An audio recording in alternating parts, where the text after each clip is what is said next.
JT Top News supported by SK Seth Jewelers Logistic Partner BBC Logistics। विश्व में तीसरी लहर की आशंका के बीच भारतीय बाजार में डर का माहौल। अगर तीसरी लहर आई तो देश का एक्सपोर्ट 30% तक हो सकता है प्रभावित। भारत सरकार ने जेम एंड ज्वेलरी उद्योग को दी एक बड़ी राहत। ज्वेलरी हॉलमार्किंग के संबंध में छूट पर नई गाइडलाइन जारी।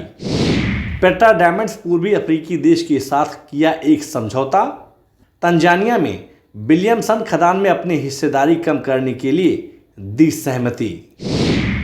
अंतर्राष्ट्रीय बाजार में सोने के दाम लुढ़के। $1796 प्रति औंस के लेवल तक पहुंचा सोना। और मुनाफा वसूली के बीच मुंबई शेयर बाजार में गिरावट। लाल निशान के साथ बंद हुआ सेंसेक्स और निफ्टी। आप देख रहे हैं जेटी टॉप न्यूज। पेश है ज्वेलरी इंडस्ट्री की अपडेट खबरें।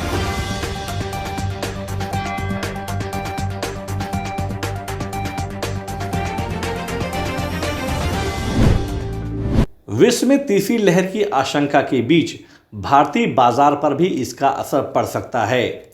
GeM and jewellery export promotion council के वाइस प्रेसिडेंट विपुल शाह ने आशंका जताई है यदि विश्व में तीसरी लहर अपना पैर फैलाती है तो चालू वित्त वर्ष के तीसरी तिमाही के एक्सपोर्ट पर इसका असर पड़ सकता है। विपुल शाह ने जानकारी देते हुए कहा कि पिछले कुछ दिनों से अमेरिकी मार्केट से जेम एंड ज्वेलरी के अच्छे ऑर्डर मिल रहे हैं, लेकिन अगर तीसरी लहर आई तो देश का एक्सपोर्ट 30% तक प्रभावित हो सकता है। भारत सरकार ने जेम एंड ज्वेलरी उद्योग को एक बड़ी राहत देते हुए हॉलमार्किंग के संबंध में छूट पर नई गाइडलाइन जारी की है।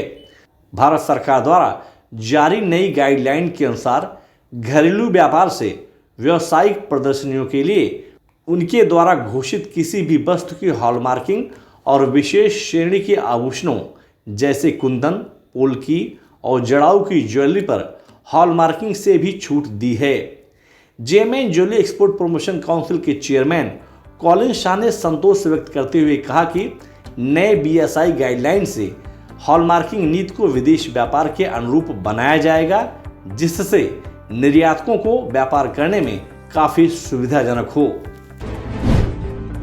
पेट्रा डायमंड्स पूर्वी अफ्रीकी देश की सरकार के साथ एक नया समझौता किया है।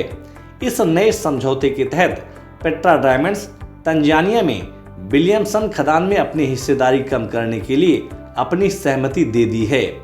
पेट्रा डायमंड के अनुसार यूके स्थित कंपनी को साइड के लिए तंजानिया की होल्डिंग कंपनी विलियमसन डायमंड्स में 63% स्वामित्व के साथ उसे छोड़ देगा, जिससे सरकार की हिस्सेदारी 25% से बढ़कर 37% हो जाएगी। कारोबारी सप्ताह के तीसरे दिन यानी बुधवार को अंतर्राष्ट्रीय बाजार में गोल्ड स्पॉट की कीमत में काफी हलचल देखने को मिली। दिन भर की ट्रेडिंग के दरमियान गोल्ड स्पॉट की कीमत में करीब $9 प्रति औंस से अधिक की गिरावट देखने को मिली। पूरे दिन भर के कारोबार के बीच गोल्ड स्पॉट की कीमत $1796 प्रति औंस के आसपास कारोबार करता देखा गया। बाजार विशेषज्ञों के अनुसार आने वाले दिनों में सोने और चांदी के दाम में करेक्शन देखा जा सकता है। अंतर्राष्ट्रीय बाजार की गतिविधियों को देखते हुए मुंबई, दिल्ली, कोलकाता, चेन्नई, कर्नाटका और अहमदाबाद के सराफा बाजार में बुधवार को सोने और चांदी की मांग में गिरावट देखने को मिली। स्थानीय बाजार में सोने और चांदी के दामों में उतार चढ़ाव के बीच मुंबई सराफा बाजार में शुद्ध सोने के दाम 288 रुपये प्रति 10 ग्राम की गिरावट के साथ 45,754 रुपये के स्तर पर कारोबार करता दिखा, जबकि शुद्ध चांदी 336 रुपये प्रति किलो की गिरावट के साथ 60,078 रुपये के स्तर पर कारोबार करता हुआ दिखाई दिया। कारोबारी सप्ताह के तीसरे दिन यानी बुधवार को मुंबई शेयर बाजार की शुरुआत बढ़त से हुई।